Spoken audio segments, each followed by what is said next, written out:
Welcome back, everyone, to another edition of Salted. We are so excited that you are here for our May edition. Oh boy, do we have some fun things on the docket that we discovered as we're in our group chat together, just finding what are the topics that women want to discuss.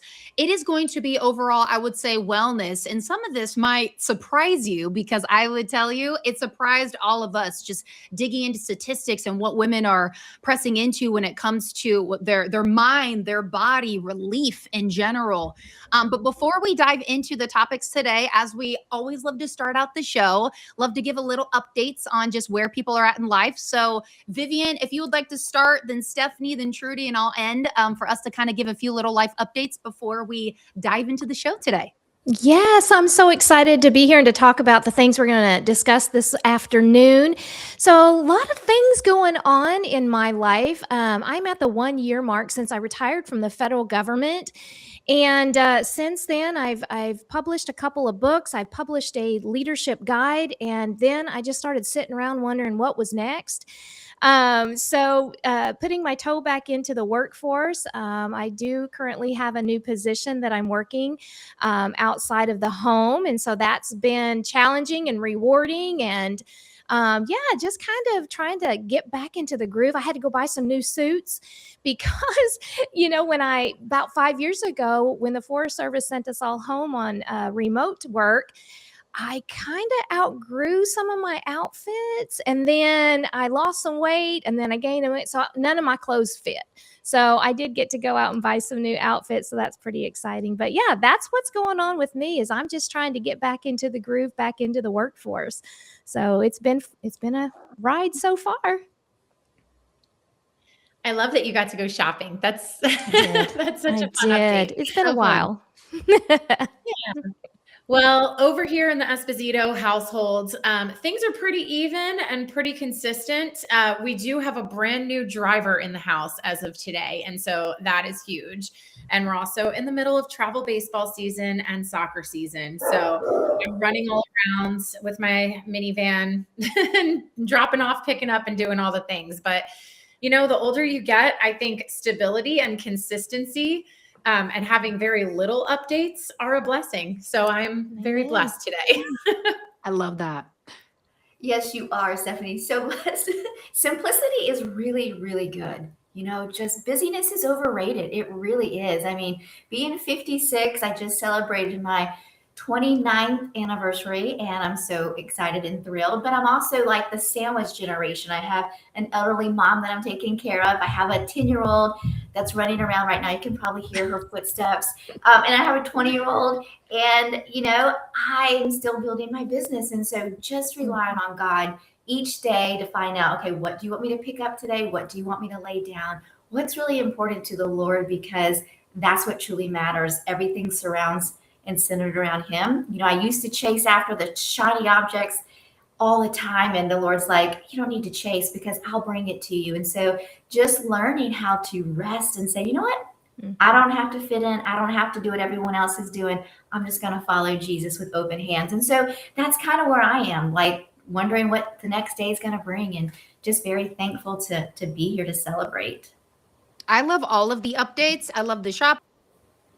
This is more. I love all of that because it really is so true. And then Trudy, you're just so graceful of like, Lord, wherever you lead, just give me the grace and the strength to do it all. I mean, amen. I feel like that's like a prayer for. Can't do it without him. I mean, we can try, but goodness gracious, it is not pretty when we try without him. I do not. I tried before and I was like, no, thank you. I don't think I ever want to do that anymore. Little update in my household. So I feel bad for the people that are trying. And I mean, I feel like some days I'm barely getting there and it's only by his grace. And so when I look at the people who are truly trying on their own, it's no wonder that everyone has anxiety and is looking for wellness secrets and tips, right? It's like exhausting. It is. And it'll age you so fast. The anxiety and the striving and the overcomplicating life, man. God's like, lay it down. Yes. Yeah. Yes, I love that. And I think many of us have tried without him. It's like we no longer want to do that anymore. And so I know part of the topics that we'll jump in today are probably some of the things that maybe some of us are holding on to, where it's like we just got to give that to the Lord. But before we dive into today's topics, a little update of my world. My husband's now officially a month into basic training. And so I've been receiving some letters. We've had 2 very short phone calls. It's like blink and it's done, but just very grateful because his first ceremony is coming up in a couple weeks where I get to see him. They call it the turning green ceremony. So he graduates from basic and then has his job training after that.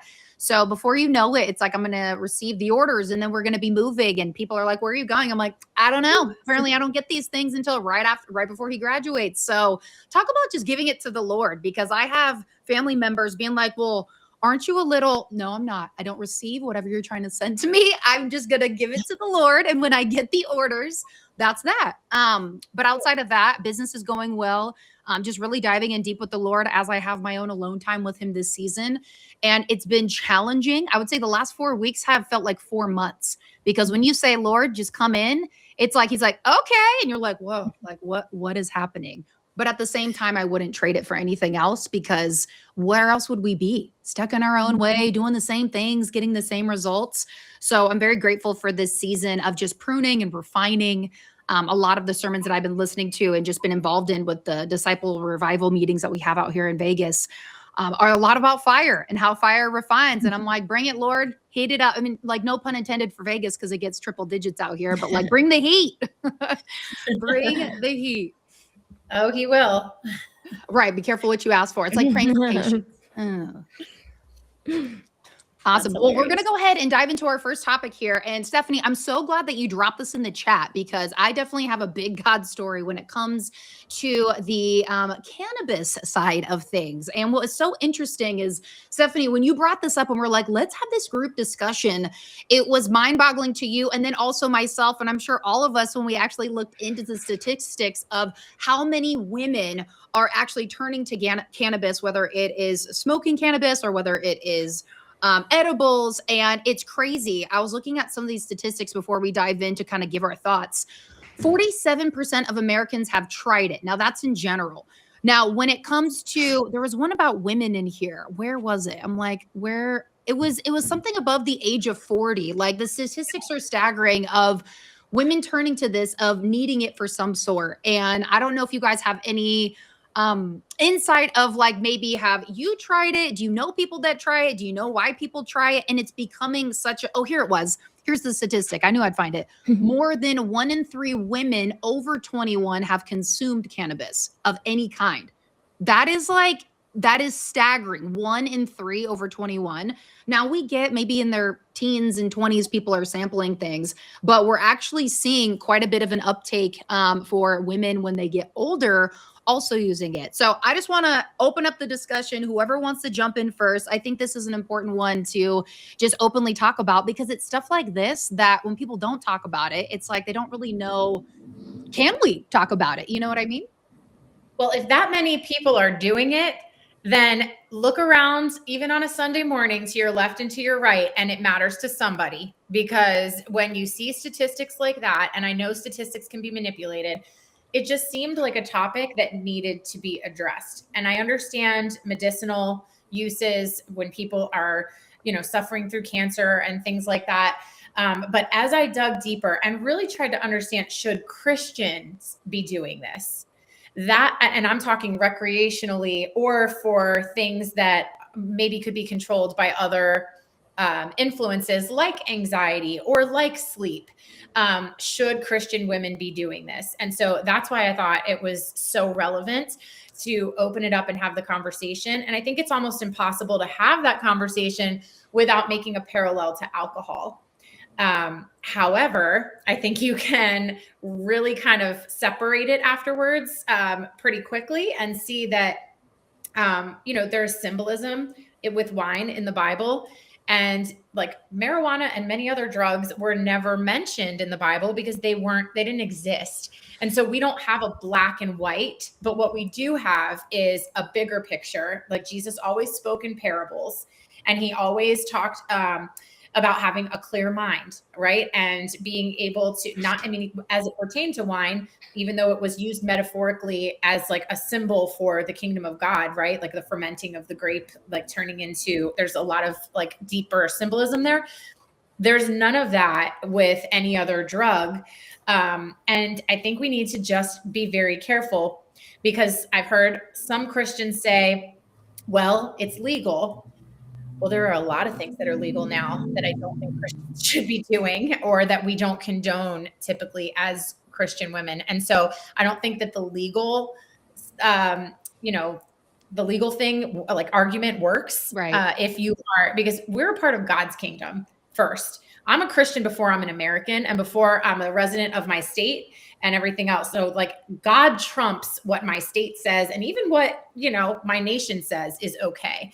So that was the reason why I wanted to have the conversation, because I do see the value in that drug as a medicinal thing for pain relief at the end of life and in, cancer treatments and things like that. But recreationally, should Christian women be using cannabis? What do you ladies think? Well, for me, I mean, I've never tried it. I never did it in school, and I do have chronic pain, and it has been offered to me as a pain relief. And I've said no to that, and instead, for me, I'm more interested in searching for the reason behind the pain in the first place, and so I'm more into that. And I kind of also look at it the same way in respect for doing it recreationally. Why would I want to do it recreationally? Because I am uncomfortable in my surroundings, and that's the only way I can, let my hair down. Is it, because everybody else is doing it and I'm people pleasing and I'm, giving in to the social pressures? I mean, I'm always about the why. And for me right now, there's no why to justify me doing it. I do have trouble with anxiety, and I do have trouble sleeping. And again, these things have been offered. I live in a state where, like, you talk about looking at your neighbor here and there. I mean, everybody around me is doing it. And every time I walk out my door, I smell marijuana. So I'm probably getting high just by being around people every day.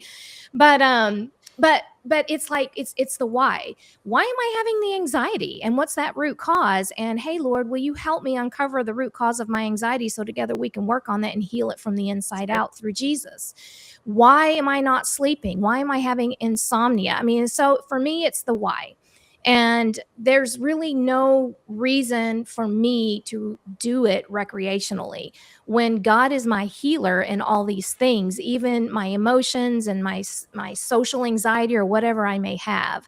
So to answer the question, should Christian women do it? I don't know that I should say yes, no, or have an opinion on that. I can just say for myself, there's no reason why, there's no acceptable reason for me to do it, because I have the Lord to help me through whatever I might be going through. Now, again, for people who are dealing with cancer, I'm a cancer survivor as well. And if that's the one thing that my doctors say will give me relief and there's nothing else, then of course. But I mean, I'll just say it. I take a prescribed medication for insomnia right now to get me through menopause.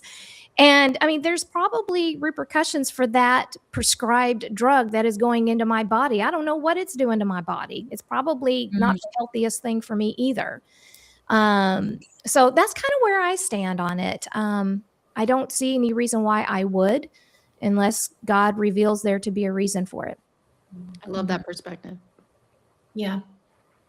That's good. I mean, it's been around for years and years and years. I remember when I was a little bit younger, I was in a room full of people. No, actually, I was in a car full of people who were, lighting up, getting high. And I was like, do you mind pulling over and letting me out? And I'll walk home.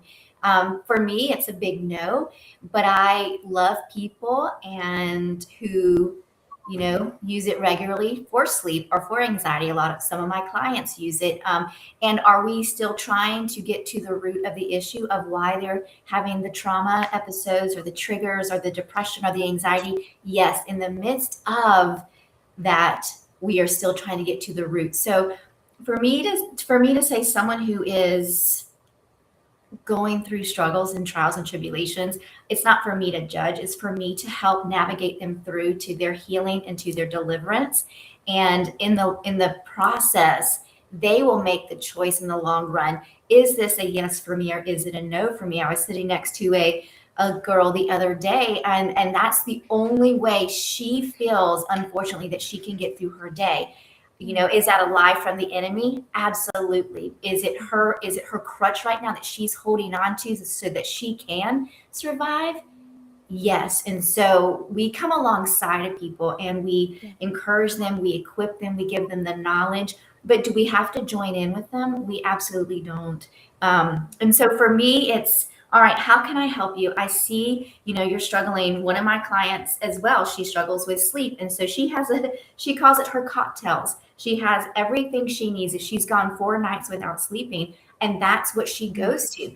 And, but she'll come into the counseling office and we will unpack everything that she feels is hindering her until the next episode, until the next trigger, until she can get her total freedom. So, it's a hard no for me, Stephanie. I have no desire. I've seen, and I know what addiction and not having a sound mind and taking things to numb you. I've seen what it does tragically to family and to friends. So it's a hard no for me. But do I judge someone or condemn someone for doing it? No. Do I want to help them, navigate through? Absolutely. So, in Atlanta, y'all, it's funny too, because we'll drive through downtown Atlanta, and if your windows are up or down, it's and it's sad that there's so many hurting people in our world that they have to look outside for something else to help them, but again, we live in a fallen world and anxiety is real, depression is real, and so, I hate that people are hurting and suffering so badly. I agree. The marijuana was the fragrance of Los Angeles too. It's like you drive down, you're just like, okay. Well, my story is completely different because the Lord delivered me from smoking marijuana for 10 years. So I said no to it for a long time. And then there was one day I said yes, and it just opened up the can where I eventually started doing it more and more after work days and just saying like, oh, I just need to come down because I'm so high strung. That was the lie that I told myself. Little did I know how much of a hold it kept getting year after year after year. And then I realized, because the Holy Spirit illuminated this for me, how much it terrorized my dream life. So I would wake up feeling like, why am I so exhausted? Like I'm like literally just terrorized in my dreams, not actually getting rest, and then waking up and being like, okay, well, I guess this is normal, when it wasn't. So for me, doing it for so long where it was normalized, where I would say, oh, well, my creative juices come out because like different parts of my brain open up. Like I would find every justification for it.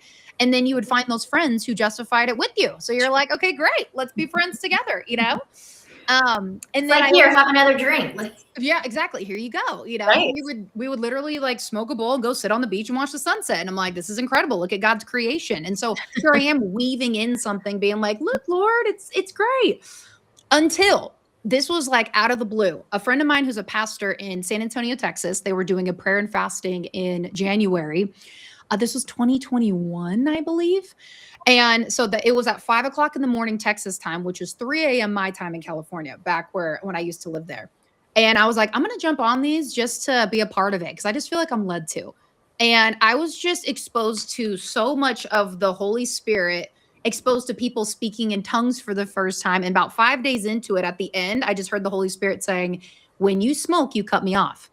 And I'm just like, and I was just hearing from him left and right. And I was like, okay. So I immediately packed up all my stuff and dropped it off in the trash chute of my apartment complex. And I never picked it up after that. And so I'm here to tell you, where I'm not here to condemn either, but I will lovingly say, like, run away, because it's a way for the enemy to come in, because there's a crack in an open door.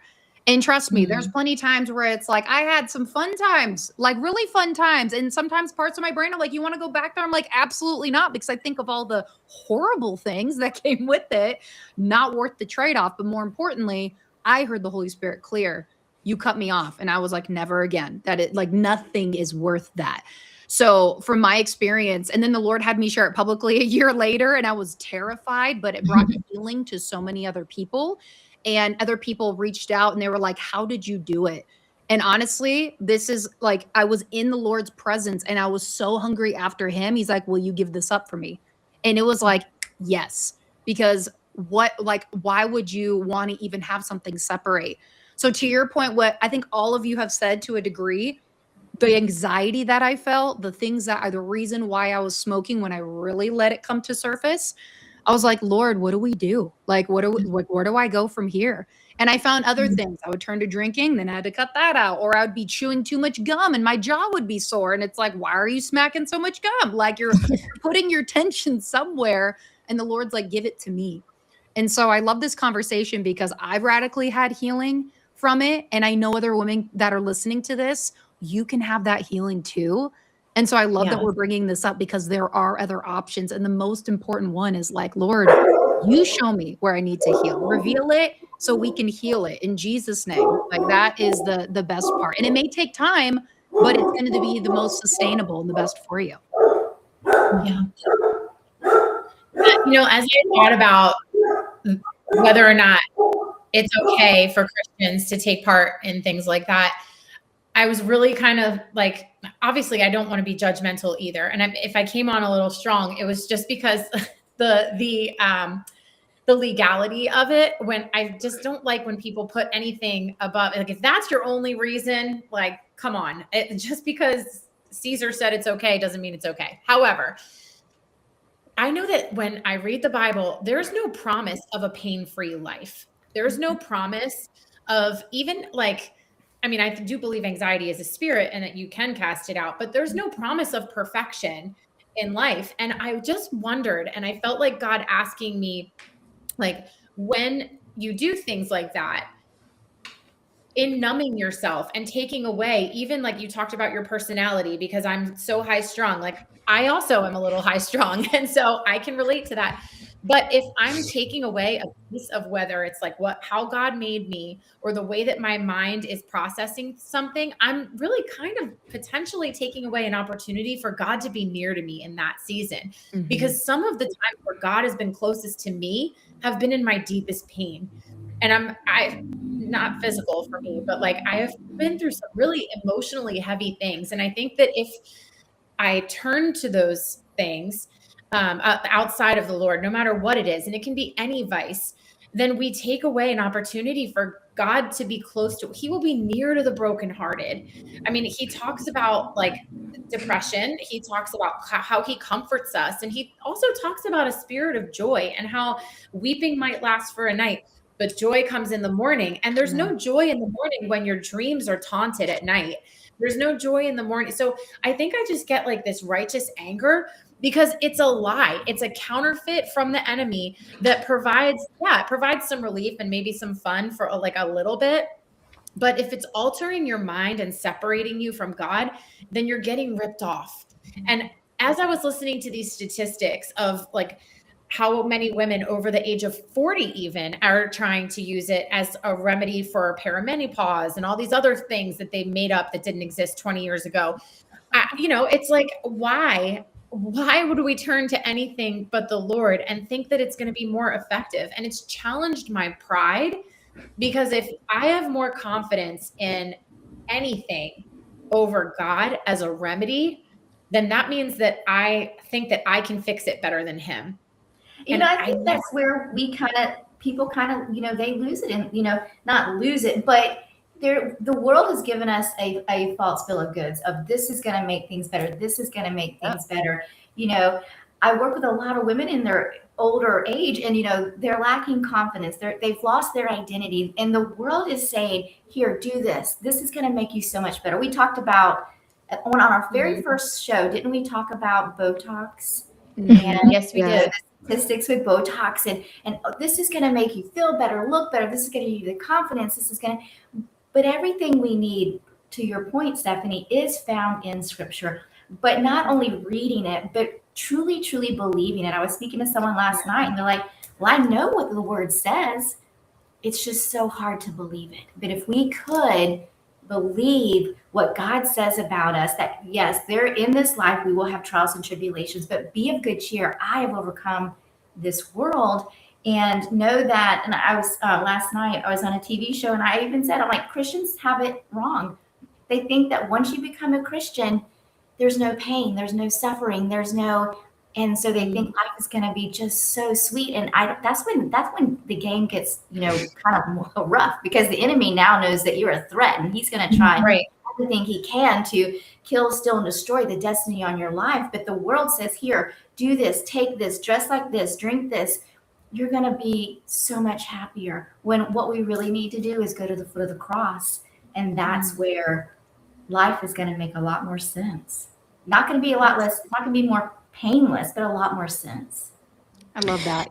Molly, you said, I was just going to say, you said something that made me think of another interview that I listened to once. You said that God spoke to you and he said, you cut me off when you were doing, is that what he said? You cut me off. So I was listening to this other testimony where this woman was going to an exercise class. And when she was in the exercise class, I mean, they played a lot of music that when you listen to the lyrics, the lyrics were pretty bad, using a lot of foul language and such. And she said that God spoke to her in that moment and said, this is not for you. And she felt very convicted. And she says, I have like there's church ladies, like my Bible study ladies are all in this class. And she's like, I felt like going and telling them, y'all can't go to this exercise class anymore because God says, and she said, he really put it upon her heart that says, I didn't say it's not for them. I said, it's not for you. And I've had that experience as well, where God has convicted me on something that I've been doing. And I look around and everybody else is doing it. And there's some good Christian women who are doing it as well. But he's like, don't worry about that. I'm talking to you, little girl. You're not supposed to be doing this. And I think, for any woman who's listening to this, that maybe they are feeling a little convicted today because maybe they are abusing a substance or even sugar. I mean, hello, I got problems with sugar. And, if they're feeling that, just know that maybe that's God just kind of tugging at your heart and saying, this isn't for you. It's not a judgment. It's not a condemnation. We are in a fallen world and we do fall sometimes victim to some of these things. But just taking that and saying, okay, Lord, you're right. This is not for me. I'm not going to worry about anybody else around me. Help me to, break this habit or whatever it might be. Even if it's just once a day, help me to kick that to the curb. But anyways, you said that and I wrote it down. You cut me off when you do this. And how many other things are we doing in our life where we're cutting God off, whether it's substance abuse or anything else? So I love that. I love all these perspectives. It's so good. Like, I love when we just open the discussion. I'm like, Lord, I just can't wait to hear what what you bring to their mind so they can just come and say it, because I just feel the women that are going to be listening to this, like, just breakthrough already. I don't feel like there's any condemnation here. It's so much love and experience of like, we love you where you are. And then I was reminded of this verse before we go to break. I just really wanted to share this verse to kind of like tie up this point. Being Christians, we are called to be set apart, right? And being set apart requires sanctification. And that marijuana story for me was a sanctification story, that by the grace of God, I was delivered and healed. Doesn't mean I didn't have opportunities to go back. There's maintenance that comes with it, right? Because the enemy's going to try to be like, hey, and I'm like, no, like, go away. But I had this verse come up in a Bible study recently. It's Romans 8:19. For all creation is waiting eagerly for that future day when God will reveal who his children really are. And I remember when I was sitting in that, I'm just like, creation is groaning to see the examples. It will not be easy. None of us are coming on here saying this is an easy ride. It requires sacrifice. It requires sanctification, surrendering things. But like, people are looking around and waiting to see, like, where are the examples? And so, Lord, purify, right? I'm sure my lungs got purified. My brain did. My spirit did. You name it. When I was just like, it was done. Just like when Jesus was on the cross, he's like, it is finished, And I was so grateful. Like, you delivered me like that because I was ready. And so I'm just praying over anybody who's feeling that stronghold. You can do it, because I did not see that on my bingo card a couple years ago of the Lord delivering me from that. But he was like, wait a second. So I love all of these perspectives. So coming up after the break, we're going to continue our wellness conversation. We have some more great things coming up for you in just a few minutes. Behind every precious life, there was a choice. Behind every family moment, behind every special memory, there was a choice. A life of joy. A life that is beautifully and wonderfully made. At 7 Weeks Coffee, we are funding the pro-life movement, one cup at a time. Will you let your coffee serve a greater purpose?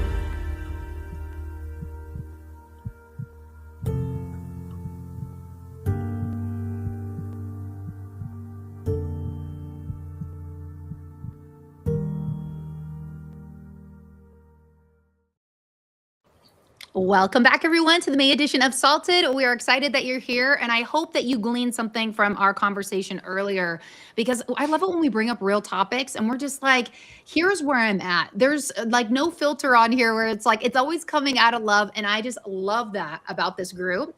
Switching gears a little bit, when I was looking into, okay, like what are some of the hot topics and just things that women are talking about? One that's always at the top of the list, and we'll kind of weave all this in together, it's wellness remedies and at-home workouts versus gym workouts. And we're always looking to not only be fit for our physical body, but it's also just overall wellness as well. And I know we have women on here that are definitely fitness buffs. They take their wellness very seriously. So I want to take a poll. I'm super curious because everybody has different takes on this.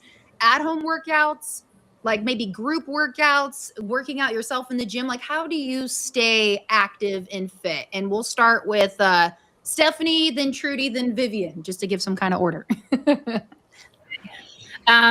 I love it all, but during COVID, my husband put like a legit gym in our garage because we realized that if we don't own it, it's not ours. And so we have some good weights in the garage, and I generally work out alone in the garage or with one of my neighbors. I'll like invite another lady over or something. But I like to lift weights, and it also gets to a point where I've got free weights, I've got the barbell, I've got a bench, whatever, but there's certain like machines that I don't have. And so working into the summer, I'm working on my booty, and I need to go into the gym for that because I like the machines. So for me, it's split, but I would say like probably 85-90% of the time I'm working out at home in the garage. Lift heavy, ladies. Don't be afraid of it. It changes everything. I love lifting heavy because I'm so skinny, and the heavier I lift, the bigger I get, in a good way. No, I love working out. So I don't even know. I work out at home. I work out at the gym. I work out at the river.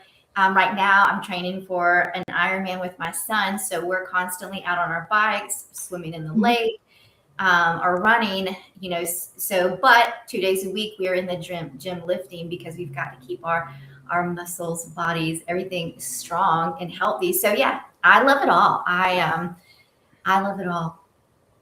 I wish I had a gym in my garage though, Stephanie. I have some little thing like treadmill and Peloton in the basement, but I would love a gym in my garage. But then I would have to stay home and I wouldn't get to go to the gym because my husband would be like, "You have it in the garage." So, but yeah, love doing it all. Oh, man. So here's the deal. I hate working out, y'all. I'm sorry. I wish I could be like you all. I don't like it.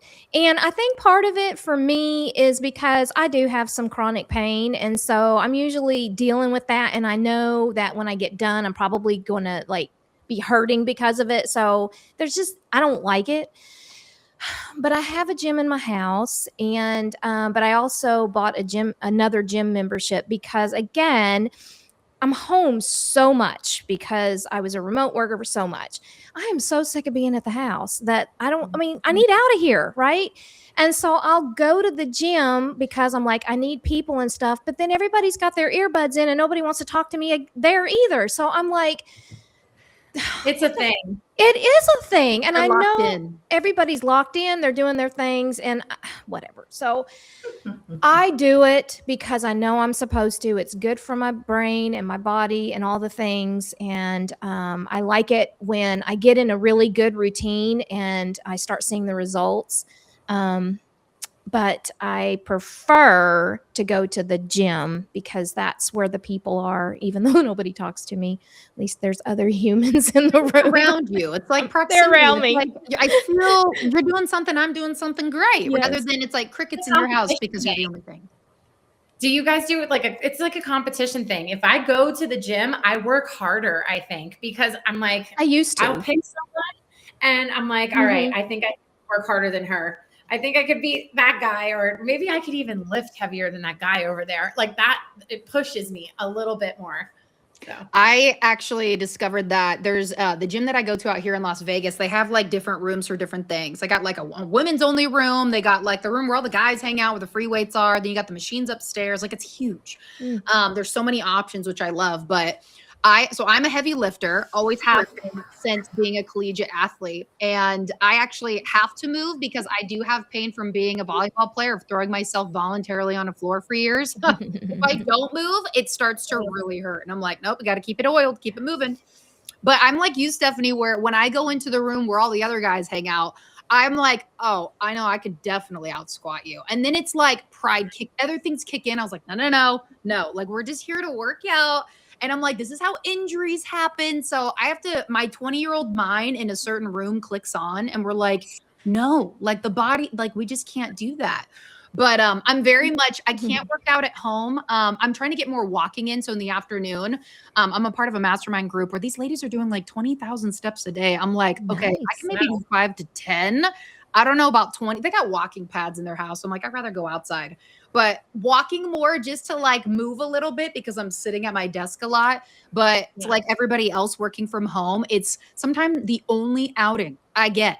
Even though I go at 4 o'clock in the morning and it's dark. And so it's just like dark when I go, dark when I come home. It's like the only thing. And it's just the energy of like, okay, we're moving, we're progressing somewhere. Plus I hit the sauna before I go into the gym because here in Vegas, it's like bone dry, y'all. And so there's not one drop of sweat unless you're like really heated up in a cooker. So I'm like, you don't sweat when you work out because it is so dry and they have the fans on. So anyways, huge fan about working out, just however you move your body. Now, I know that we can't necessarily like, maybe we can phrase it like this. I'm sure we have different recommendations when it comes to whether it's like workouts that you love or maybe even wellness recommendations that have been great for you, whether it's like, you know, so many of us have these little tips and tricks and people are like, why don't you tell me that?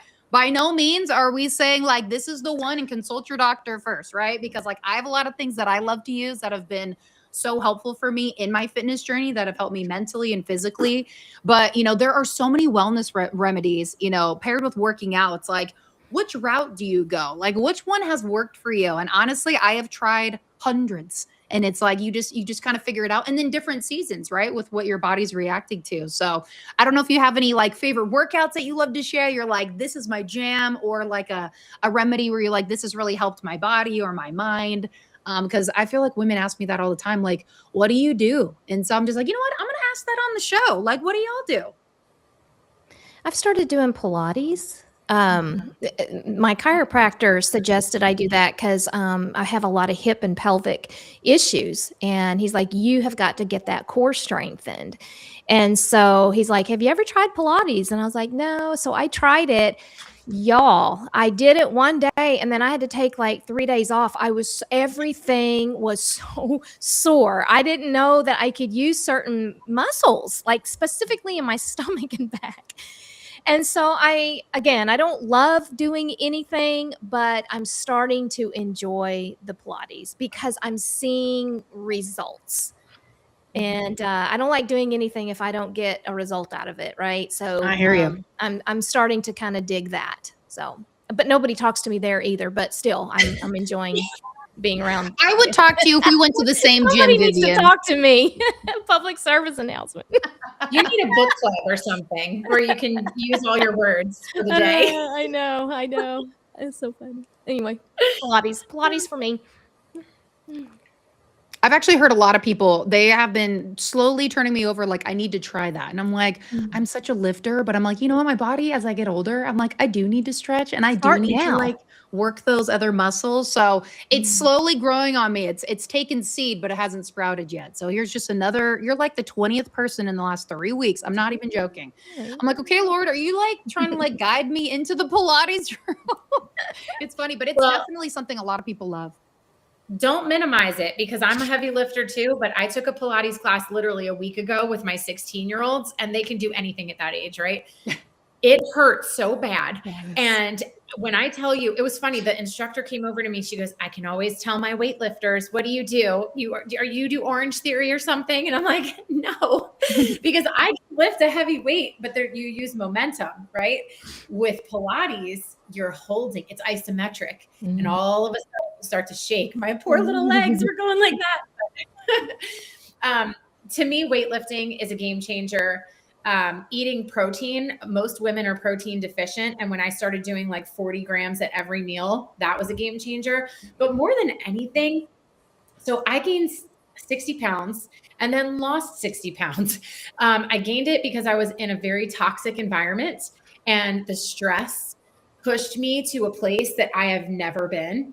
And I really think that alignment of body, mind, and spirit is the main thing. It's the main thing, because you can do all those things, but you're literally fighting yourself. If your spirit is not where it needs to be with the Lord, if your mind is not clear and in the right place, because I mean, I was constantly in fight or flight and in this battle mode, and I would diet, I would scan my food, I wouldn't lose a pound. And then as soon as I got out of that toxic environment, and then was just consistent. So whatever you're going to do it consistent.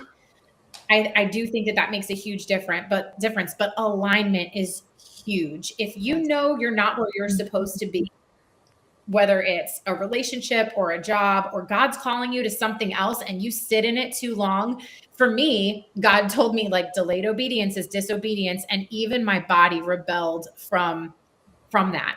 And so I think the biggest trick is just being in alignment. I love that. That's really good. You know, the Lord gave me years ago, and I have a retreat. It's called Fit for Purpose, Body, Mind, and Spirit. And so I take women on a journey, because it's so, so true. If you are not, it's like a three-legged stool. And if one of the stools is shorter or not as sturdy, you're going to fall over. And so you've got to have yourself, you have to be balanced. And it takes work. And you guys are so funny, because I taught Pilates for 25 years. Oh, wow. One of the best workouts. I used to be an aerobic instructor for years. I taught 30 classes a week through spin, Pilates, and what's it called? Hip hop, which I was never a good hip hop person. Never. I was really good at Pilates because you didn't have to dance. And I need to see videos. I was just I want to see that. I'll see if I can find them. But that would, I owned a wellness center for women for years. And so I would do all that, and at the YMCA and stuff. But it was always about balance. People would come up to me and say, I need a really good diet. I'm like, no, you don't. You don't need a really good diet, because it has to become a lifestyle. Because if it's not a lifestyle, it's not going to work. And so, if I always told my clients, have a cheat day. If you want that cheeseburger, have a cheeseburger, but everything in moderation. But you've got to move your body. You've got to strengthen your mind, and you've got to strengthen your spirit, because we're a three-part being. That's how God made us. And so I love taking women on that journey of, all right, where do you feel like you're lacking today? And helping them overcome. And a lot of times, y'all, it's just get out of bed and move your body, because if we lay there and we dwell and we let the enemy steal our mornings, then he's kind of got our day if we're not careful. So just getting up, moving your body, drinking your water, just eating a balanced diet. But I think everyone should run a marathon. I think every woman should run a marathon, half marathon or a marathon, not even run. You could run, walk, but it just gives you a perspective of, wow, I can go the distance. I can do hard things.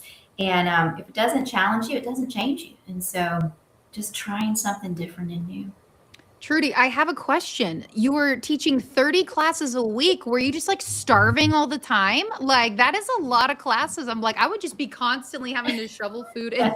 I was very fit at that time, but no, I would eat a lot. My first class was at 5:30 in the morning, Wow. and then I would go until 7. This was before I had Jonathan, and so 30 hours a week, I was constantly working, and then on Saturdays, never on Sundays, but all day long, every day, Monday through Friday, and then Saturday would be one class. But yeah, no, I was always eating, and I ate a lot of good food. I say that because when I was young, I was at the store the other day, and there was this hosted cupcakes and stuff, the ones with the raisins in them and the cream filling. I used to eat all that when I was young and overweight. And when I was at Walmart the other day, it just brought back memories. And so, Yeah. but yes, no, I ate a lot of smoothies, a lot of great, yummy, big lunches and dinners. Yeah. My goodness. I was a fitness instructor. When I became an entrepreneur and moved to California, I was doing part-time fitness instructing, and it was only like, I think maybe 3 classes a week, but a couple classes a day each of those days. And I started working out with them. And then all of a sudden I'm like, I just found myself, I'm like, why am I so hungry? I can't even keep up. And I was like, because you're doing it with Yeah. them. 'Cause what's the fun of watching, right? Like Right, I'm telling you right. what to do. And I'm like, you need to do what they're doing. So they so they follow. But Trudy, I always love hearing like you have such like every time you open, I'm like, oh, there's just more for all of us. It's like there's just more that we get to uncover and learn about ourselves literally live while everybody else is learning, which is cool. I would say, gosh, like when it comes to, I'll give an exercise. One of the best exercises, and Stephanie, this is actually for you. Being a volleyball player, they always say lunges and squats, but to get the entire leg, including the booty, which every woman's like, hey, I want to build that thing.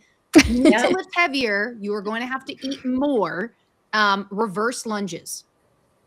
Okay. Reverse lunges. And then there's ones where you can go straight down or even lean in and it really gets the glute. Like that right there. If I could choose one workout to do for the rest of my life, it would be reverse lunges. And I'm sore every time because I was trying to like up the ante. And, you know, when you said, Stephanie, you know, lift heavy, you're not going to get big. It's true. There was a season where I lost 20 pounds in my life after a bad breakup and just my body would just, it kind of gave up. And I said, no body, we're getting into the gym. And this is where my gym kick kind of came in. And I had to eat 3,000 calories a day and lift heavy just to get back to where I was. And let me tell you, I had to take like pre-workout 3 times a day just to stay awake because 3,000 calories as a feed, that's a lot of food. I don't eat even like maybe half that now. Like I don't eat. Never in my life has anyone ever told me to eat more. That would be like a dream. I would love it. Well, if you find that, because your body's going to put it somewhere. So it's like, if you are finding you're eating more, it's like, well, go work out in that area and your body's like, okay, where are we going to like put this? Right. So I just am like, if I'm in a like eating more season, where do I want something to shift and change? And the legs can always, there's so much down there. It's like, it can always be shaped and worked out. There's a lot going on down there. So we could always work on that.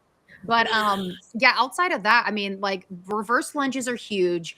And then another thing, and this is going to sound so cliche, but I've seen it just be such an energy lifter and my body just feels great. Like I drink more, like probably 100+ ounces of water a day. You know, some of that's electrolytes, and then I have BCAAs after the gym and there's protein shakes, but I'm at least doing 3 of these bottles a day outside of other beverages. So I'm a beverage person. I'm like, I love to be drinking things, but the more I started getting more water in, it's so easy. It's not something you have to go buy in the latest trend. It's literally basic stuff that our body needs. And so I see so many people, I'm like, I haven't even seen you like touch your lips to a water bottle. It's been 2 hours. If I don't bring this in the car with me, I'm having a low-key panic attack of like, I'm so thirsty. I have to pull over and grab something. Like it always comes with me everywhere I go. That's funny. Good for you. Things.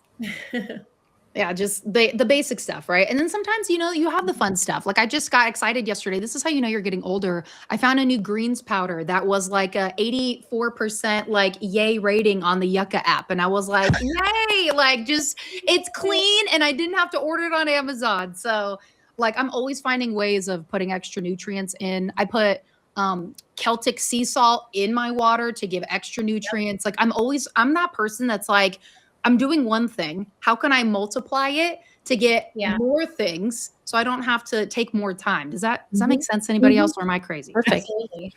Does anyone else take, because I do that too. And a big game changer for me has been magnesium, especially around my cycle, because that makes, like, you know, the back pain, the cramps, the whatever. If you get the right type of magnesium, and I forget what kind it is, because there's like 3 or 4 different kinds. I can comment underneath if you follow us on Facebook. I think it's and really want to citrate. I know. think it's magnesium citrate is the relaxing one, is the one you're talking about? You're right. I think so. Yeah. But when I take that, it is a game changer for my mood, for all types of different things. It helps me sleep. It helps me. And it's just one thing, but it multiplies. It's like, it helps your lady stuff. It helps your sleep. If you get like the complex, it can help like your digestion, you know, all the things that come out. I used enough words that are gross. So I'm just with that, but it's fabulous. Get yourself some magnesium. You'll have to share what kind you use, because I am on that. I'm on that. My chiropractor's like, you need to get on this because I got all the muscle tendon and stuff issues and stuff. And I'm not seeing it. Like, I don't know if it's helping. I'm not noticing it. And again, I got to see results. So maybe I need to switch it up or something. Well, also a big thing with vitamins is not all vitamins are the same. Yeah. And some of them are in like those plastic caps that never dissolve. And if you could do like the test, I remember my mom got really into health and fitness when I was younger, and she would take her vitamins and put them in a glass of water overnight. And if it didn't dissolve in the morning, she's like, this is trash. I'm never buying this again. Now, I don't know if that's the greatest way to do it, but that's what my mom did. And it makes sense to me that if it can't break down in water, I know our bodies are more complex, but you want it to be simple. So maybe even a liquid. You could do like a liquid. Maybe so. It just absorbs faster. Yeah. And I'm sure there's different brands. I don't recommend brands because I don't feel like well-read enough to make a solid recommendation like that, but I'm sure that they're out there. If you find the right brand, it makes a difference. So the one I take is in a capsule. So y'all think there's something to that? The capsule part, you think? Maybe. But there's a reason why there's so many brands. It's like, either. just try something else. And there's a grocery store we have out here called Sprouts, and they have a wellness section, especially when this wellness section's like 50% off. I feel like I've tried like 3/4 of their store. I'm like, what's working? Because I'm like, and there's certain stuff I'm like, that's a winner, you know? But I'm like, I know our food is so nutrient deficient. I'm always like researching and doing the things. But to the magnesium point, sometimes it's like, I have to find a couple different, like, no, that's really not it, or I don't really like that, and who knows? It's a compound for a lot of these over time. So who actually knows? And research can be modified and manipulated and boosted with whatever. But at the same time, I'll be like, okay, Lord, like, is this fake, or like, what is this? And luckily these apps that have come out, you can scan the barcode, and I'm like, I just hope this is like somewhat true. And so I take it like 50%, like, sure, we'll go with that. If that's like an 80 out of 100% rating, like, how bad can it be? Maybe I should just eat a banana. Bananas, aren't bananas like the real? Maybe we should just go back to the way God intended. I mean, that's right. You're not wrong. Oh, you're not wrong. Oh my gosh, that's too funny. I love it. Well, any other, as we have a couple minutes left, just kind of wrapping up the show, is there anything else that you ladies would love to share today? I love how wellness is something that's always top of mind because we're so used to running ourselves ragged. And it's like, I love that we have these, okay, we got to take time for ourselves and make sure we're replenishing and putting stuff back in. That's probably where most of my money goes, is like, how do I pour back into me? Because I pour a lot out to other people, and I don't even have kids yet. So I'm like, Lord, we got to keep this train moving because I know I'm going to need that. But anything else that comes to mind that you ladies would like to share to wrap up today? Well, I had something happen to me last week or the week before last while I was at my doctor's appointment. We were working on some stretching and things like that, and some breathing exercises. I had an experience where I had kind of a very unexpected emotional experience while we were doing that. And he explained to me that the body will hold on to certain traumatic events, whether it's physical, mental, spiritual, or whatever. And sometimes when we are able to get to a point where we can release some of that, even in the stretching, he was having me doing some breathing exercises while he was stretching me. And he's like, the body, we've heard that book, The Body Keeps the Score. And he's like, your body is definitely keeping the score. And so we talked for a little while about my cancer journey. And he says, did you ever grieve that? And nobody had time. I didn't have time to grieve that. And there was a time where, you know, I was just like, I just got to suck this up and get through it and move forward. And so we talked a little bit about what that journey looked like. And it was just really interesting to me. I came home and I started reading up on how the body does hold on to trauma. For a lot of women, we hold it in our pelvic floor. And you don't have to have experienced any type of sexual trauma or anything like that for you to hold trauma in that general region. And so we are working on strengthening exercises and breathing exercises that will help that specific area for me. And I found it just so incredibly interesting how our bodies will react to something that maybe happened a long time ago that we don't think about anymore. And but it's still there. And until that's released, we're going to continue to carry that. And it's going to affect everything that we do. And so I'm happy to say, I mean, we're starting some new therapy type sessions with me, and I'm starting to get some relief. And I haven't had relief in my hips since I don't know, about 2000. So it's been a long time. And so, yeah, so I just thought that was really interesting, especially the part about as women where we tend to hold trauma emotions. And was that your general practitioner, or what type of a doctor? If a woman heard that and it resonated with her, what's the next step?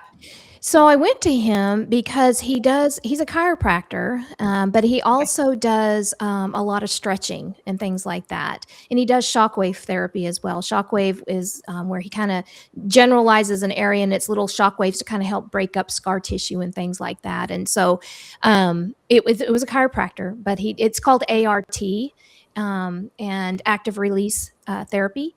And so, so he kind of does all of it, but praise God that God sent me to him, because like I said, I've been seeing everybody, you know, chiropractors, general practitioners, you know, acupuncturists. I've done it all. And this is the first time that I've actually been getting some relief. So, and I think so much of it was emotional.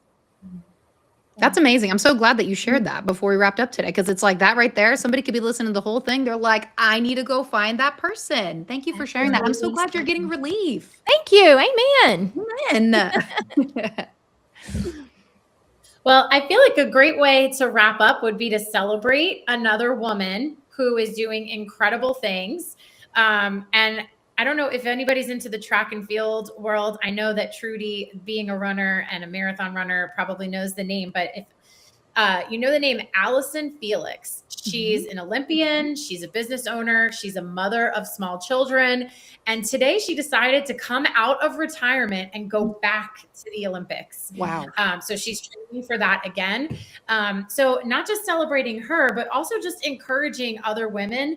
It's not too late for you. That's right. It's not too late for you to do big things. It's not too late for you to find the relief, to lay down the trauma, to get in front of the Lord, and to step into what's next for you, and find that alignment. If you're called to do something, he's going to equip you to do it. So congratulations to Allison Felix. We're all going to be cheering you on. Amazing to see a woman in her 40s heading back to the Olympics, where most of her competitors will be half her age. Wow. And I think she's going to crush it. And I think that there's going to be a force of women behind her, just cheering her on, and then also looking at what she's doing right so that we can try it too. Amen. Seriously, if somebody's going to jump back into that, I mean, what a great way to wrap it up with like this series of like, you know, you have to definitely take care of your body and listen to your body. Like, take a listen. The more you take care of it, the more you'll be like, something's off. Where do we go from here? And listen to that. Listen to that. So ladies, it is always a pleasure. Go ahead. I thought Trudy was going to say something. Oh no. No, it was great seeing you guys. That's one thing we're always like, wait. talking over. I love these segments with you. And so if anything resonated with you, drop it below in the comments, share this with friends. Women need to know these conversations exist and we get to have these together. And like I said earlier, I love hearing each and every one of your perspectives because it really comes from the heart and out of a place of love. And maybe that one story that we shared, that one instance, that anything, it was that breakthrough for that woman. You know what? There is a better way. There is a different way. So let me explore that. So we thank you for watching the show. Again, share it on any platform, share it with a couple women, three new women that need to hear just these are the conversations that we get to spend our time listening to. And by the grace of God, he's just working in and through us. So we will see you on the next episode, everyone. Have a great day. Bye, everybody.